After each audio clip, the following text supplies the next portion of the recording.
भारत में लोकसभा चुनाव चल रहे हैं। ऐसे में राजनीतिक दलों में आरोप प्रत्यारोप का दौर बना हुआ है, जहां कांग्रेस देश की सत्ताधारी भारतीय जनता पार्टी के अमीरों के हित वाली पार्टी होने का आरोप लगाती रहती है, तो वहीं भाजपा भी कांग्रेस पर परिवारवाद को लेकर निशाना साधती रहती है। इस बीच इंडियन ओवरसीज कांग्रेस के अध्यक्ष सेम पित्रोदा ने पीएम मोदी के संपत्ति के बंटवारे वाले बयान के बाद कुछ ऐसी मांग कर दी जिसने भारत की राजनीति में हलचल मचा दी है। नमस्कार, मैं दीपक विश्वकर्मा स्वागत करता हूं आपका यूबी न्यूज़ में, जहां हम न सिर्फ खबरें लाते हैं बल्कि उसका बारीक और सटीक विश्लेषण भी करते हैं। इंडियन ओवरसीज कांग्रेस के अध्यक्ष सेम पित्रोदा ने कहा कि अमेरिका में विरासत कर टैक्स लगता है। अगर किसी के पास $100 मिलियन की संपत्ति है और जब वह मर जाता है तो वह केवल 45% अपने बच्चों को दे सकता है। 55% सरकार द्वारा हड़प लिया जाता है। यह एक दिलचस्प नियम है। यह कहता है कि आपने अपनी पीढ़ी में संपत्ति बनाई और अब आप जा रहे हैं। आपको अपनी संपत्ति जनता के लिए छोड़नी चाहिए, हालांकि पूरी नहीं, आधी ही। ये जो निष्पक्ष कानून है मुझे अच्छा लगता है। उन्होंने आगे कहा कि भारत में आपके पास ऐसा नहीं है।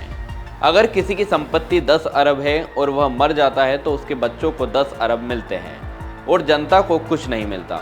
इसलिए लोगों को इस तरह के मुद्दों पर बहस और चर्चा करनी होगी। मुझे नहीं पता कि आखिर में निष्कर्ष क्या निकलेगा, लेकिन जब हम धन के पुनर्वितरण की बात करते हैं तो हम नई नीतियों और नए कार्यक्रमों के बारे में बात करते हैं जो लोगों के हित में है, न कि केवल अति अमीरों के हित में। सेम पित्रोदा ने कहा कि यह एक नीतिगत मुद्दा है। कांग्रेस पार्टी एक ऐसी नीति बनाएगी जिसके माध्यम से धन का बांटना बेहतर होगा। हमारे पास भारत में न्यूनतम मजदूरी नहीं है। अगर देश में न्यूनतम मजदूरी हो और कहा जाए कि आपको गरीबों को इतना पैसा देना चाहिए तो यह धन का बंटवारा है।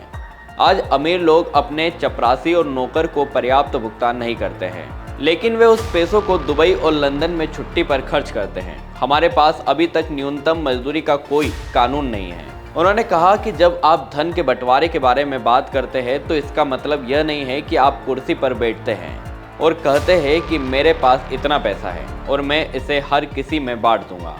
ऐसा सोचना नासमझी है। एक देश का प्रधानमंत्री ऐसा सोचता है तो मुझे उनकी समझ को लेकर कुछ चिंताएं हैं। हमें आगे बढ़ने वाले नीतिगत मुद्दों पर निर्णय लेने के लिए आंकड़े की आवश्यकता है। वहीं दूसरी ओर इस मुद्दे को हाथों हाथ भुनाते हुए प्रधानमंत्री ने आज छत्तीसगढ़ की रैली में कांग्रेस को घेरते हुए कहा कि कांग्रेस के खतरनाक इरादे एक के बाद एक खुलकर सामने आ रहे हैं।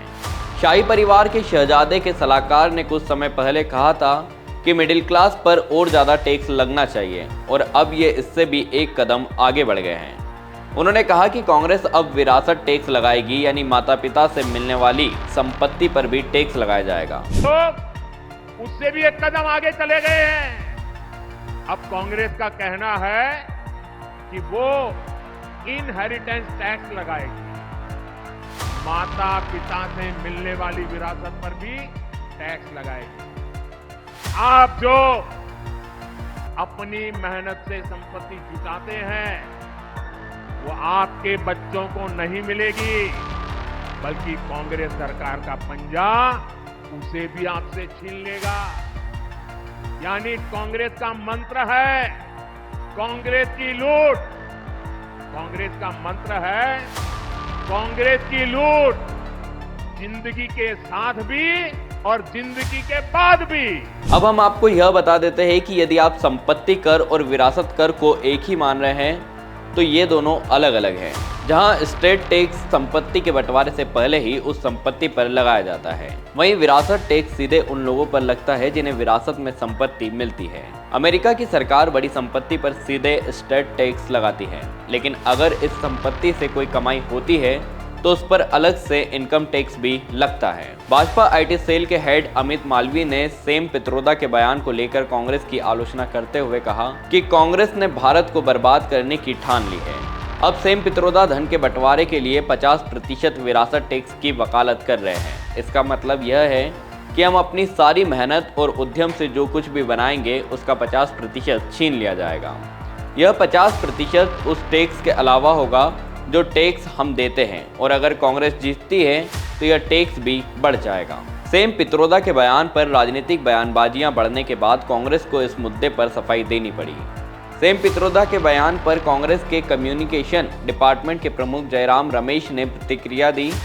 उन्होंने कहा कि सेम पित्रोदा मेरे और दुनिया में कई लोगों के लिए एक मेंटोर, दोस्त, फिलोसोफर और मार्गदर्शक हैं। उन्होंने भारत के विकास में कई अहम योगदान दिए हैं। वह इंडियन ओवरसीज कांग्रेस के अध्यक्ष हैं। सेम पित्रोदा जिन मुद्दों के बारे में बोलने की इच्छा रखते हैं उन पर स्वतंत्र रूप से अपनी राय रखते हैं। बेशक लोकतंत्र में हर शख्स के पास अपने निजी विचारों को रखने, इस पर चर्चा करने की आज़ादी है। इसका ये अर्थ नहीं है कि पित्रोदा के विचार हमेशा भारतीय राष्ट्रीय कांग्रेस के रुख को बयां करते हों। बहुत बार ऐसा नहीं होता। उनके बयान को सनसनीखेज तरीके से पेश करना और उन्हें बिना संदर्भ के पेश करना नरेंद्र मोदी के दुर्भावना और नुकसान पहुंचाने वाले उस चुनावी कैंपेन से ध्यान भटकाने की जानबूझकर की गई कोशिश है, जो केवल झूठ और ज़्यादा झूठ के सहारे पर है। खैर, अब तो यह आने वाला समय बताएगा कि भारत में अगली सरकार किसकी बनती है, पर अगर इन बातों में जरा भी सच्चाई है तो यह एक मध्यम वर्ग के लिए वाकई में काफ़ी चिंताजनक है।